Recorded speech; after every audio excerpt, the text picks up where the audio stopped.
আমাদের আজকের আলোচনায় সবাইকে স্বাগত। আজ আমরা গণিতের একটা দারুণ মজার টপিক নিয়ে কথা বলবো, সেট থিওরি। নাম শুনে কঠিন মনে হলেও এটা আসলে আমাদের চারপাশের দুনিয়াকে সহজ করে বোঝার একটা দারুণ উপায়। চলুন শুরুতেই একটা সহজ প্রশ্ন নিয়ে ভাবা যাক। ধরুন আইপিএল এর কথা। আচ্ছা, আইপিএল এর সবকটা দল আর তার মধ্যে থেকে আপনার ফেভারিট দলগুলো, এই দুটোর মধ্যে আসল পার্থক্যটা কোথায় বলুন তো? দেখুন, একদিকে আইপিএলের সব দলের যে লিস্ট, সেটা কিন্তু সবার জন্য একই, তাই না?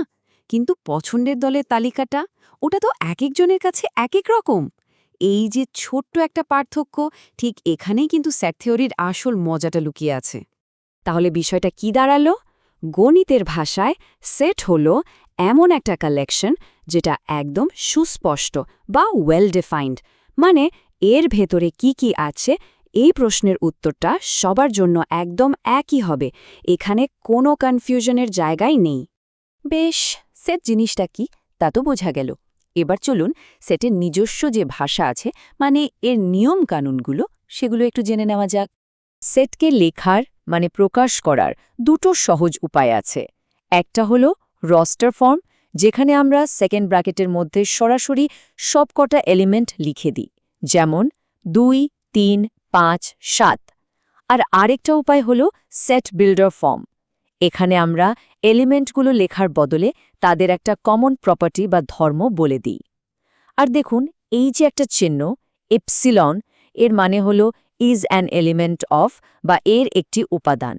যেমন 3 সংখ্যাটা 1, 2, 3 এই সেটের মধ্যে আছে।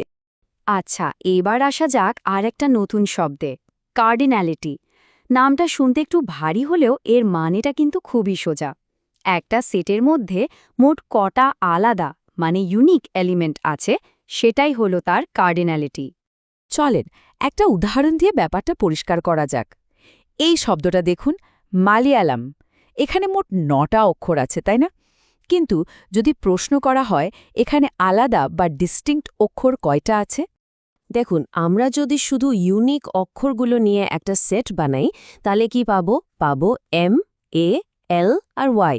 কারণ সেটের ক্ষেত্রে একটা এলিমেন্ট কতবার আছে সেটা ম্যাটার করে না, শুধু থাকলেই হলো। তাহলে এই সেটের ক্যার্ডিনালিটি কত হলো? একদম ঠিক, 4। বেশ, আমরা অনেকটাই এগিয়েছি। এবার দেখব কিভাবে বিভিন্ন সেট একে অপরের সাথে জুড়ে থাকে বা সম্পর্কিত হয়। প্রথমেই আসছে সাবসেট বা উপসেট। ব্যাপারটা খুব সহজ। ধরুন, একটা বড় সেটের ভেতর থেকে কিছু এলিমেন্ট নিয়ে যদি আরেকটা ছোট সেট বানানো হয়, তাহলে ওই ছোট সেটটা হবে বড়টার সাবসেট, মানে ছোট সেটের সবকিছুই বড় সেটের মধ্যে থাকতে হবে। এখানে দুটো খুব স্পেশাল সেটের কথা বলতে হয়। একটা হলো ইউনিভার্সাল সেট বা সার্বিক সেট, মানে আমাদের আলোচনার গণ্ডির মধ্যে যা কিছু আছে সব নিয়ে যে সেট। আর আরেকটা হলো এমটি সেট বা ফাঁকা সেট, মানে যে সেটের মধ্যে কিচ্ছু নেই। আর সবচেয়ে মজার ব্যাপার কি জানেন? এই ফাঁকা সেট কিন্তু সব সেটেরই একটা সাবসেট। এতক্ষণ তো আমরা সেটের পরিচয় জানলাম, এবার আসল মজা। চলুন দেখি এই সেটগুলো নিয়ে আসলে কি কি করা যায়। প্রথমেই আসছে ইউনিয়ন। ইউনিয়ন মানে হল দুটো সেটকে এক করে দেওয়া। ভাবুন তো, দুটো ফেভারিট গানের প্লেলিস্ট আছে, দুটোকে মিলিয়ে একটা বড় প্লেলিস্ট বানালেন।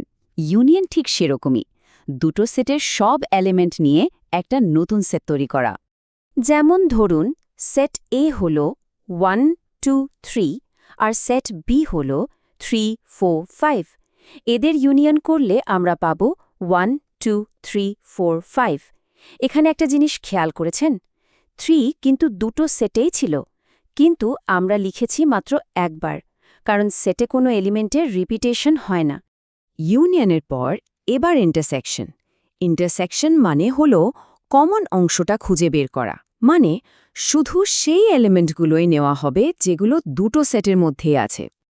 আগের উদাহরণটাই যদি আবার নিই, সেট এ আর সেট বি এর মধ্যে কমন কি আছে? শুধু 3, তাই না? তাহলে এদের ইন্টারসেকশন হবে সেট 3। খুবই সহজ। তো এতক্ষণ ধরে আমরা ইউনিয়ন, ইন্টারসেকশন এসব তো শিখলাম, কিন্তু প্রশ্ন হলো এগুলো বাস্তবে কোথায় কাজে লাগে? চলুন একটা সত্যিকারের সমস্যা সমাধান করে দেখা যাক। ধরুন একটা ক্লাসে অনেক ছাত্রছাত্রী খেলাধুলা করে। এখন আমাদের বের করতে হবে মোট কতজন অন্তত একটা খেলা খেলে। কিন্তু সমস্যাটা হলো কিছু ছাত্রছাত্রী আছে যারা একাধিক খেলা খেলে। তাহলে আমরা ডবল কাউন্টিং এড়িয়ে ঠিকঠাকভাবে গুনব কিভাবে? এই হলো আমাদের হাতে থাকার ডেটা। আমরা জানি ৬০ জন ক্রিকেট খেলে, ৫০ জন ভলিবল খেলে, আর ২৮ জন এমন আছে যারা দুটোই খেলে। এই সমস্যার সমাধান লুকিয়ে আছে একটা দারুণ ফর্মুলার মধ্যে, যেটাকে বলে ইনক্লুশন এক্সক্লুশন প্রিন্সিপাল। ফর্মুলাটা খুব সহজ। মোট ক্রিকেট খেলোয়াড়ের সংখ্যার সাথে মোট ভলিবল খেলোয়াড়ের সংখ্যা যোগ করতে হবে, আর তারপর যারা দুটোই খেলে তাদের সংখ্যাটা বাদ দিয়ে দিতে হবে। কেন? কারণ ওই ২৮ জনকে আমরা দুবার গুনে ফেলেছিলাম। তাহলে চলুন হিসেবটা করে ফেলি। প্রথমে ক্রিকেট খেলোয়াড় ৬০ জন, তার সাথে ভলিবল খেলোয়াড় ৫০ জন যোগ করলাম, হলো ১১০। এবার ওই যে ২৮ জন যারা দুটো দলেই আছে তাদের বাদ দিতে হবে। সোজা কথায় ১১০ থেকে ২৮ বিয়োগ। তাহলে উত্তরটা কি দাঁড়ালো? ৮২। তার মানে মোট ৮২ জন ছাত্রছাত্রী আছে যারা অন্তত একটা হলেও খেলা খেলে। তাহলে দেখতেই পাচ্ছেন, সেট শুধু অঙ্ক বইয়ের পাতায় আটকে থাকা কোনো বিষয় নয়। এটা আসলে আমাদের চারপাশের দুনিয়াটাকে গুছিয়ে ভাবতে আর বুঝতে সাহায্য করার একটা অসাধারণ টুল। শেষ করার আগে একটা প্রশ্ন রেখে যাই। এবার থেকে চারপাশের জিনিসগুলো একটু অন্যভাবে দেখার চেষ্টা করলে কেমন হয়? একটু ভেবে দেখুন তো, দৈনন্দিন জীবনে কোন জিনিসগুলো একটা সুসংজ্ঞায়িত সেটের মধ্যে পড়ে আর কোনগুলো শুধুই একটা সাধারণ কালেকশন?